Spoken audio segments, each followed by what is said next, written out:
Graça e paz, meu querido. Estamos aqui para mais uma palavra na laje, hoje com o tema oração. Mais propriamente dito, quando a oração não é respondida.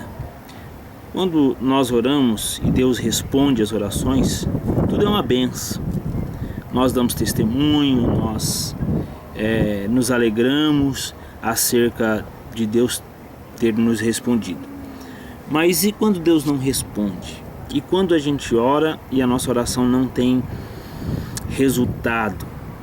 Quando a gente ora para alguém ser curado e a pessoa morre?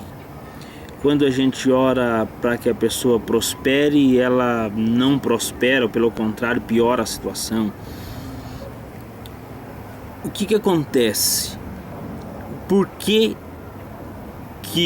Deus não ouve todas as orações? Afinal, Deus ouve todas as orações? A Bíblia, a oração, ela é uma forma muito poderosa, é uma arma muito poderosa do crente. Quando o crente ora, as coisas acontecem. A Bíblia diz, em 1 Tessalonicenses 5,17, para orar sem cessar, orar em todo o tempo. Ali em Efésios, no capítulo 6, quando ele vai falar da armadura, na parte que ele fala da palavra de Deus, da espada que é a palavra de Deus, ele complementa dizendo, orando com súplica em todo o tempo. Então a oração ela é uma arma muito poderosa, é um combustível muito poderoso na vida do crente. Pena que às vezes nós não oramos como deveríamos orar, não buscamos como deveríamos orar. Existem algumas situações que a Bíblia diz que impede a nossa oração. Por exemplo, a desobediência. Deuteronômio 1:45 vai dizer que a desobediência impede a nossa oração de ser ouvida. O pecado oculto, Salmos 66:18 diz que o pecado oculto impede Deus de responder a oração. A indiferença acerca da situação presente impede. Às vezes nós estamos orando para Deus fazer alguma coisa, mas nós queremos que Deus faça, nós não queremos fazer. Então essa indiferença faz com que Deus deixe de responder a oração. Provérbios 1:28.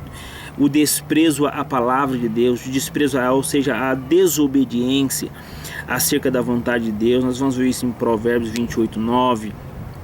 O egoísmo, quando a gente pede, na verdade, de uma forma egoísta, pede, mas querendo para nós mesmos, para desfrutar com os nossos desfrutes, com a nossa vaidade, com o nosso egoísmo. Isso impede Deus responder. Um marido, quando maltrata a esposa, quando não é um bom marido, a Bíblia faz menção disso, que o marido deve tratar bem a esposa para suas orações não serem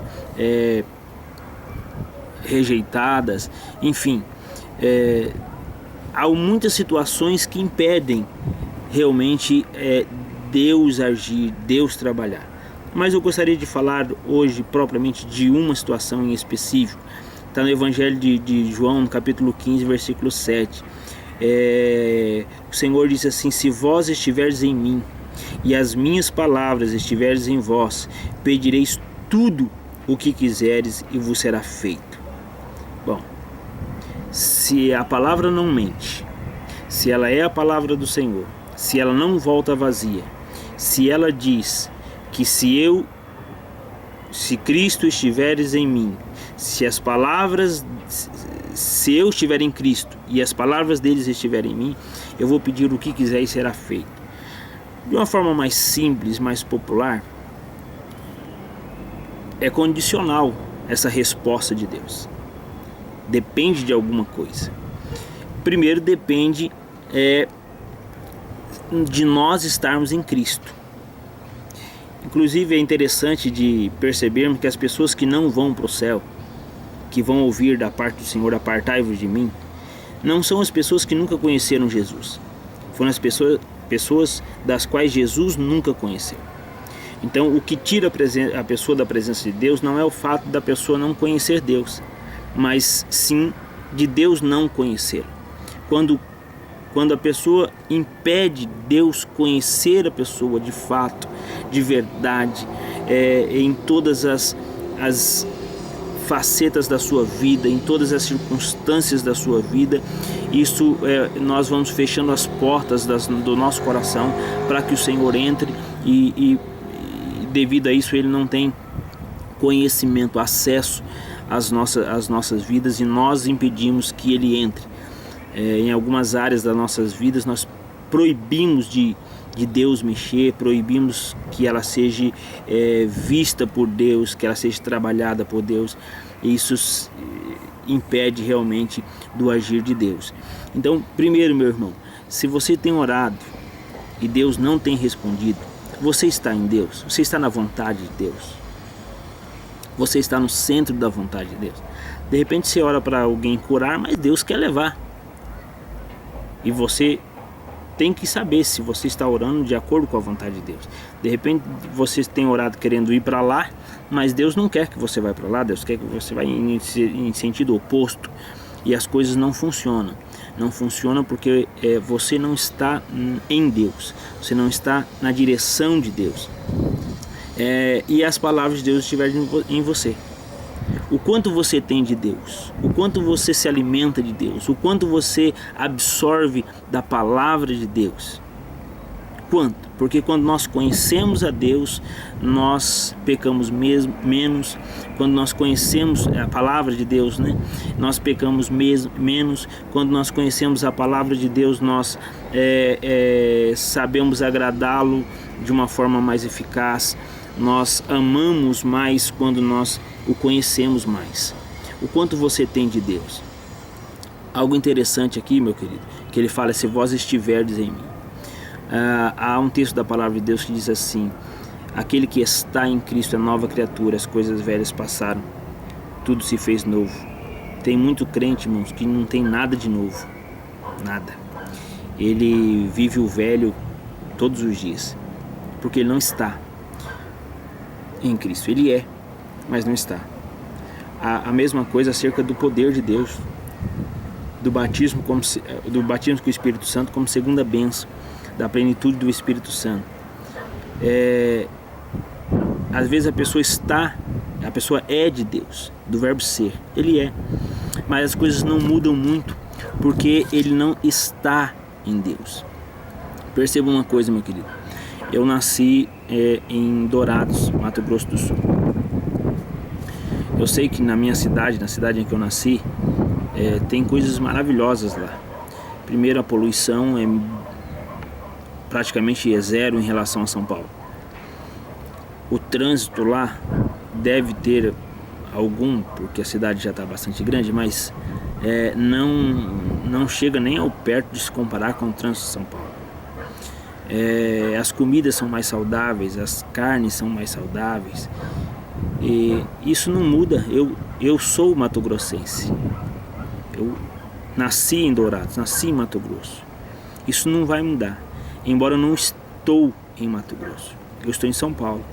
E pelo fato de estar em São Paulo, eu tenho que desfrutar da poluição, do trânsito, da violência, de tantos roubos, enfim. São Paulo tem muita coisa boa, mas tem muita coisa ruim também. E eu tenho que desfrutar de todas essas coisas ruins que São Paulo tem para me oferecer, simplesmente porque eu não estou na minha terra natal. Eu não estou em Mato Grosso. Se eu estivesse lá, eu teria o Pantanal, eu teria tantas coisas lindas que tem lá para ser desfrutadas, para ser vivenciadas. Essa é a diferença. Às vezes nós somos de Cristo, mas nós não estamos em Cristo. Nós não estamos na vontade de Deus. Nós não estamos aonde Deus quer que estejamos. O salmista, no Salmo 139, ele vai dizer que Deus, ele tem um livro, alegoricamente ele tem um livro, e ele escreveu nesse livro todos os dias da nossa vida, sem que um deles havia ainda. Então Deus nos viu. Deus tem uma vontade para nós, Deus tem um projeto para a nossa vida. Ninguém vem no mundo de passeio. Nós viemos porque Deus tem algo para nós. E é interessante que Deus nos chama pelo nome. O Senhor nos chamou, o Senhor nos convoca, Ele nos chama pelo nome. Ele diz: tu és meu filho amado. Ele nos conhece, Ele não nos trata como uma massa. Ele sabe quem somos. E porque sabe quem somos, Ele tem um projeto para as nossas vidas. E esse projeto, para as nossas vidas em particular, e para a vida de todo cristão, se chama o centro da vontade de Deus. E quando nós vivemos essa vontade de Deus, quando nós nos enquadramos na vontade de Deus, então as nossas orações são mais respondidas. Meu amado, talvez você tenha orado e as coisas não tenham funcionado muito bem para você. Você tem pedido e as coisas não têm acontecido. As suas orações não estão sendo respondidas. E talvez você esteja aí perguntando: Deus, por que eu oro, eu busco, eu clamo, eu choro e as coisas não funcionam? Não é apenas o ato de orar que vai resolver. Essa oração precisa estar enquadrada dentro de alguns princípios. Senão ela vira reza, senão ela vira palavras jogadas ao ar. Ela precisa estar enquadrada na vontade de Deus. Se você realmente estiver em Deus, em Cristo Jesus, e as palavras dele realmente estiverem em você, peça com fé, querido. Não duvide, peça com fé, porque a fé também é uma característica para a oração ser resolvida.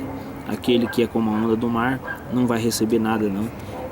É oriunda da sua palavra, da sua oração a Deus. Vai receber aquele que tem fé, que pede com fé. Então, meu irmão, a oração pode não ser respondida? Pode. Nós vimos aqui diversas maneiras, diversas situações em que as orações não são respondidas. Mas a mais crucial, eu acho que é essa. É quando nós não estamos na vontade de Deus, quando aquilo não é a vontade de Deus, Deus simplesmente não responde às nossas orações. E quando estamos na vontade de Deus, peça com fé, ore com fé, que Deus vai responder. Agora, algo importante que eu gostaria de deixar aqui para terminar é: não desista, não se desanime, não pare de orar, continue orando, ore sem cessar. Aquele que pedi e dai-se-vos-á. Não é pedir uma vez só. Peça, ore, busque, clame, que isso vai trazer uma atmosfera de oração que vai te levar mais próximo da vontade de Deus, mais próximo de Deus, e a sua vida será abençoada. Ore mais, meu querido, ore mais. Está orando bastante? Ore ainda mais. Se não está orando, então ore, comece a orar, comece a buscar Deus, comece a clamar ao Senhor, comece a ter uma vida de oração. Tem gente que fala tanto, né, irmão? Jesus amado, mas fala que nem respira, não dá tempo de você falar nada. Se falasse assim com Deus, ia ser uma benção, ia ser uma coisa maravilhosa. Fale menos com as pessoas e mais com Deus, que a sua vida vai ser melhor, e eu tenho certeza disso. Amém, querido? Deus abençoe. Mais uma palavra na laje.